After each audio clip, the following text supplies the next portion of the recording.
Hello, hello, DM Geezer Jim here, back to continue our audiobook on Uncaged Faces of Sigil.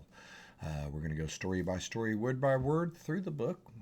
An outstanding non-player character resource and an outstanding resource for running campaigns in Planescape, especially within the city of Sigil, and there's connections within each of these non-player characters, both within the city and without. So we'll read through the book, read through what's here, go through the story, talk about how to use the NPC at the end of the video. Thanks so much for hanging out. Let's get into it. This one's a little bit longer, forewarning. Kesto Brighteyes. Hungry for knowledge? Well, the Fraternity of Order has its libraries. Fine. If a body's a governor. And if the fated have their underground archives. For takers, of course. Seems just about every faction in the cage has some kind of clearinghouse of collected wisdom, available only to Burks who wear the right colors or sport the proper badge. But some cutters feel pure knowledge is a right owned to all, but claimed by very few, precious few. The illusionist Kesto Brighteyes, a gnome with the vitality of a titan, makes up for the imbalance as best he can. Driven to empower folks with knowledge to bring the chant and the dark to every sodden sigil, Brighteyes runs a bookshop in the lower ward called the Parted Veil. Found on Forgotten Lane, just a few blocks from the Aethar's shattered temple, the shop's a place where any cager, from a cross-trading peerler to a perfumed noble, can buy all manner of texts, histories, novels, dictionaries, maps, spellbooks, biographies, newspapers, and anything else that a Burke's likely to want. Need a tome chronicling this succession of factals of the Harmonia? How about a newly translated copy of the most rare text, the Book of Inverted Darkness? Maybe a body needs a reliable map of Acheron's cubes, or a list of spell keys known to work in Asgard, or even a latest casual report from the Blood War. The shop fills the ground floor of an unassuming two-story building that huddles like an orphan between a pipeweed warehouse and a woodcarver's studio. Brighteyes lives in an apartment on the building's second floor. When he bought the place 5 years ago, he set 24 round panes of crystal into the outer wall so the average sod on the street might pause and peer into the shop. Brighteyes also set up a small platform just outside the front door, a low square block of stone surrounded by upended barrels, as a sort of pulpit for addressing the public. Naturally, he uses every trick he can to get folks into the shop. The sharp promotions of Harris Hatchis and in-store signings by the famed novelist Gina Ely always pulling a crowd. She's a human fighter of the Society of Sensates. Once inside, folks see that the place is more of a bookshop than they thought. The very walls and ground floor are built of books. To browse, a body's got to tread across the spines of row after row of hardbound volumes, one a title after another passing under their feet.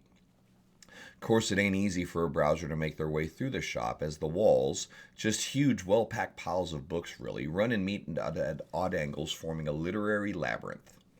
But Kesto Brighteyes has a way of putting new customers at ease. When a visitor enters, a magic mouth over the front door welcomes her with a short inspirational message touting empowerment through knowledge. Brighteyes changes the message each day. Upon hearing the opening words of the cheery adage, the gnome pops up from whatever he's doing and rushes towards the entrance. Welcome, welcome, I'm a member of the Athar, so now that we've gotten that bit of unpleasant news out of the way, he chuckles, dashing up with books and notepads under each of his arms. Please leave your biases and agendas outside, and you'll find my shop at your disposal.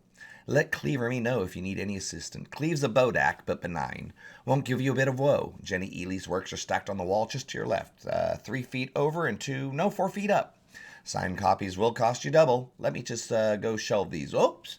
And shortly after that, after the hurried greeting, the visitor is invariably left alone, as both the gnome and his voice vanish down a twisting aisle. Fact is, some say a Kesto Brighteyes sighting is a rare event in the Parted Veil, as he constantly pads, shuffles, and stumbles about the sprawling shop, carrying book from here to there and there to here, muttering to himself as he assembles a mental checklist of things to do and points to remember. For a 298-year-old gnome, he is quite spry. Catch him at rest, though, and a body will note that Brighteyes' bark brown skin stands in sharp contrast to the wiry tufts of white hair that sprout from his head and chin like weeds. Unlike most gnomes, he refuses to tame his beard. Resting high on his nose, which is as large as a calloused heel, are a small pair of round spectacles that barely cover his apple-green eyes.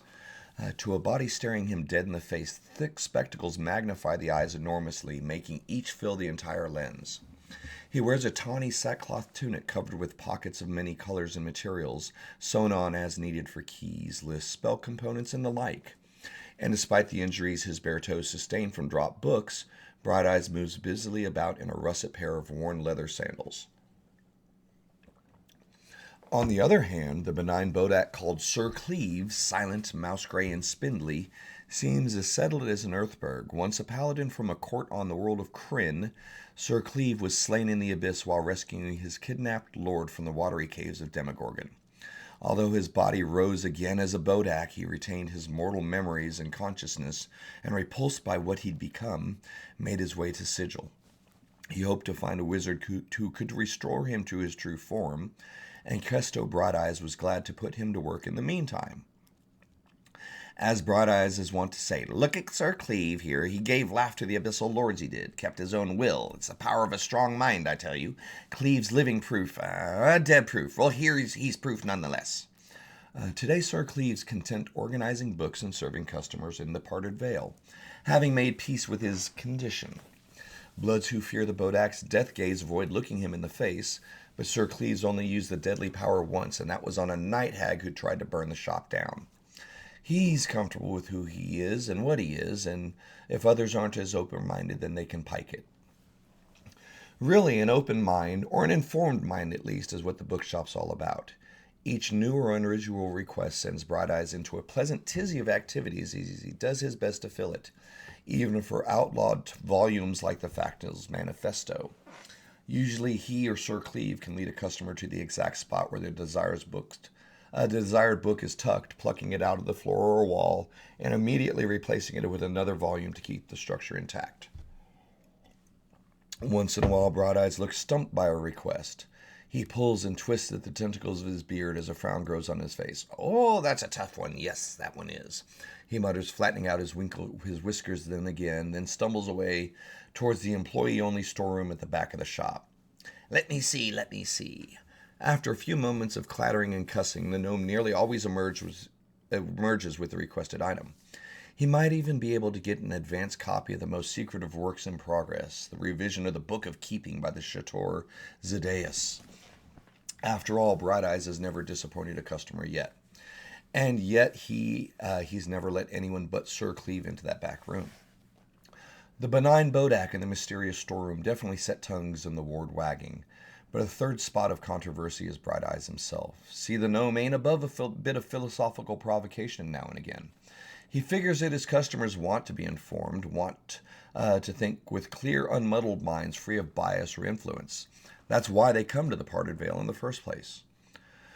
Unfortunately, most of his patrons spend their lives knuckling under one so-called deity or another, and Brighteyes did once too. He grew up on Bytopia, tending his family's crops near the market town of Yeoman and worshipping Garl Glittergold. But an accidental trip to the Astral, where he saw the cold, floating corpses of forgotten powers up close and personal, cured him of both piety and humility.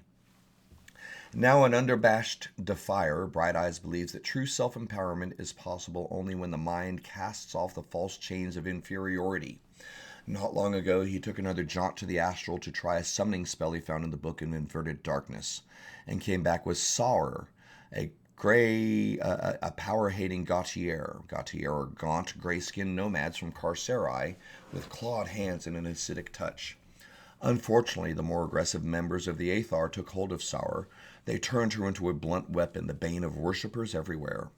Feeling somewhat responsible, Brighteyes regularly begs Factal Terrans to reconsider the Facton's misuse of Sauer, to little avail. Brighteyes also spends an evening or two each week in the scriptorium at the Shattered Temple, penning tracts that subtly question the superiority of the powers. Unfortunately, it's always the more caustic tracts, not Kesto's, that gets distributed to the public. No matter, the gnome still makes himself heard, if only to the customers who enter his shop. "Tell me, friend," he asks of a browser, "do you think the powers, mighty as that they are, know everything in all of these books? If you read them all, would that make you a power? Brighteyes tries to engage a body in meaningful conversation on this topic, hoping to spark the idea that mortals are stronger than these so-called gods.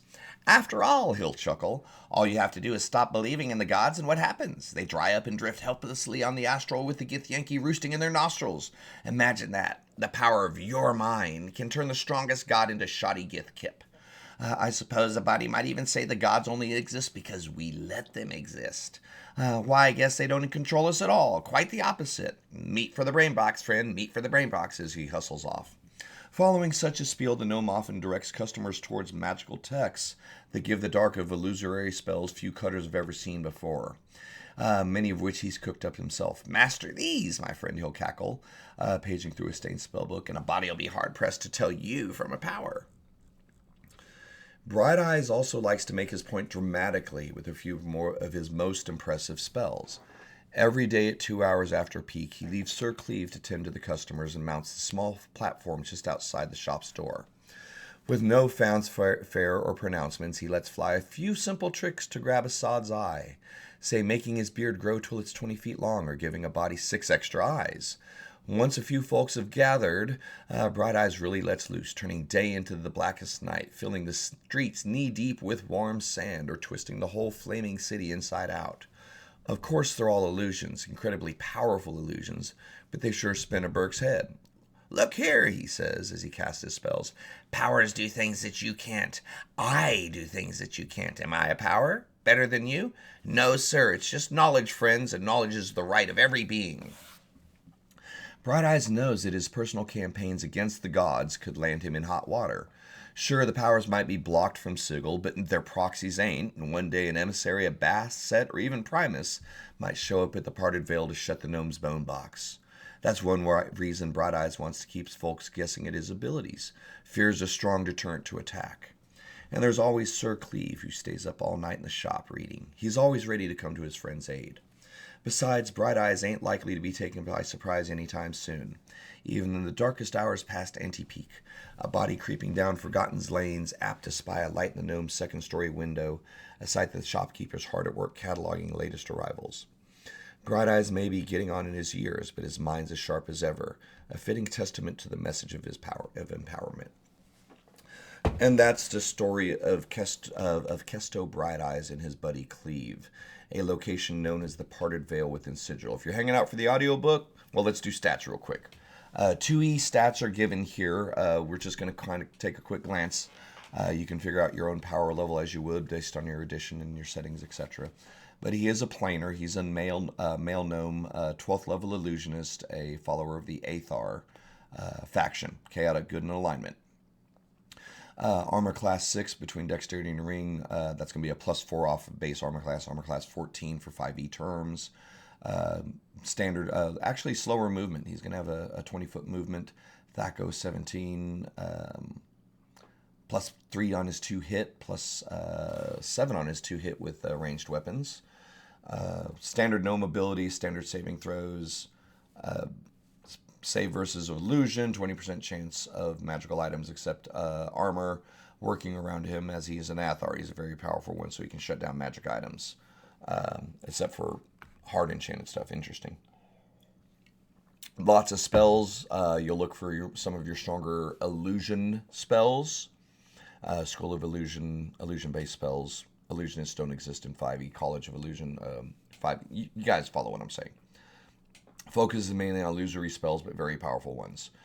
He has an extra 1 per level above what would come along. The DM should make up new spells, allow Kestos to perform his miraculous illusions. We have the rights to impart legendary actions, layer actions, whatever you will, depending on your edition, to make him stronger than his normal stat block would be. He's typically won't fight, but Sir Cleve definitely will. A Bodak. Whatever edition you're using, he's going to be a strong version of a Bodak. He's intelligent, but Bodaks will kill you if they look at you, regardless of your illusion. They're mean as hell. Lots of resistances, lots of immunities, absolute loyal. But role-playing wise, if anything, Kesto's kindly but hurried. He rapidly thinks out loud, often jumbling his words up. He moves more quickly than he should, causing him to stumble around quite often. Role-playing Cleves, Sir Cleve is happy to serve customers and disprove the expectations of those predisposed to hear or hate or fear him. but he will use his full powers against anyone who attacks him, Kesto, or the bookshop. So there's your mechanics. Now, again, kind of along the lines of Black Mary in our last video, you don't have to be a creative genius to find lots of uses for the Parted Veil, and certainly for Kesto Brighteyes as a non-player character. Information is king. Information is wealth. Information is power within the Planescape multiverse. Whatever you're using, if you're playing on the Outer Planes, you're playing in the Outlands, or if you're playing in Sigil, if you're popping in and out, information is key. But what the chapter started out with talking about is true. Most information is concentrated in the hands of the few. Each of the factions, each of the factals has a large amount of information available to them, some more so than others, but it's exclusive to those factions. And if you players are playing within factions, that's explained in other books and other terms. But for freedom of use, Kesto Brighteyes is one of the few. But even though he is an Athar, he refuses to restrict knowledge based on organization. You're allowed to purchase books from him, and he's allowed to do that. So, and he allows the players to ask for stuff, is a better way to say that. He will help them gather information and gather knowledge through the campaign. So what does that mean in gameplay standpoints? Number one, be prepared with a big old list of books. Lots of different sources for these. Make up stuff, make up names, but certainly if you're going to use a location like the Parted Veil or the Hall of Records or something like that, you want to make sure to keep the idea that Kesto Brighteyes and the Parted Veil is this expansive, immense shop. The floor itself is made of books. When the players are walking, they're walking on the spines of books. When they want a book, they pull it out and they put another one to make sure the floor doesn't collapse. Likewise with the walls, at least of the bottom floor. Thousands and thousands and thousands of titles. So first and foremost, when you're using the Parted Veil, make sure that you're prepared with at least 30 or 40 book names and book titles and a brief summary. Just a couple sentences of what this book's about, just to add to the immersion. This is a convoluted illusion of a source of information for your players to access. So it's up to us as the dungeon masters to maintain the illusion. Part of that is making the bookstore feel like a bookstore. Sadly or gladly, that simply means that we just got to do a little bit of extra work. But you know what? Pro tip, it's not bad to have a spreadsheet or a document with 50, 60, 80, 100 stupid title names. And if you do a bunch of use your Google Foo skills, you're going to be able to research a list of dozens and dozens and dozens and dozens and dozens of books to be able to flavor this location with. Okay? Now, you're not going to do exposition dumps here. Okay? That's not what it's designed for. Maybe arguments with Kesto's philosophical promptings make them things to make them go, really? Yeah, dang, I didn't think of things like that. But Kesto's isn't himself going to go, okay, I heard about that dispute over on Carcerai that happened a week ago, and you guys were the people. Well, let me tell you one. He doesn't work in that way. If they got in a dispute on Carcerai with a specific deity or a faction, and they need to figure out a way around it, or they want to do some research, their investigation skills, Kesto is useful in that situation. But me and you as Dungeon Masters have to be able to give that to them in quote-unquote written form. So if your players have a propensity for that, just be prepared. That's the number one thing that I would say about using the Parted Veil as a campaign location, is it's gonna put a lot of work on you to make sure that it really stands out. The less you invest in the Parted Veil, the more it's just kind of like okay, well, let's go talk to the information NPC and let's see what's in the dialogue chain. You don't want that to happen. You know, I think there's a lot more personality, there's a lot more story capacity, and there's a lot more of the players relying on their own skills and ability to glean knowledge that comes along with the Parted Veil and Kesto, rather than just another exposition dump. Hopefully that makes sense.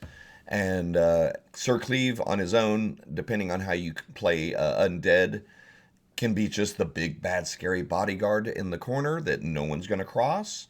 Or he can be a little bit more, involved in discussions as well. There's nothing listed here in regards to how he interacts with non-player characters. Some Bodaks can speak, some Bodaks can't. it is what it is. So depending on which version you're running, he could be involved in dialogue as well. But I'm going to go ahead and end the video here. Thank you so much. Likes, follows, subscribes, and all that kind of cool stuff are appreciated. Let me know what you think in the comments. And yeah, we'll be along for the next edition soon. Take care.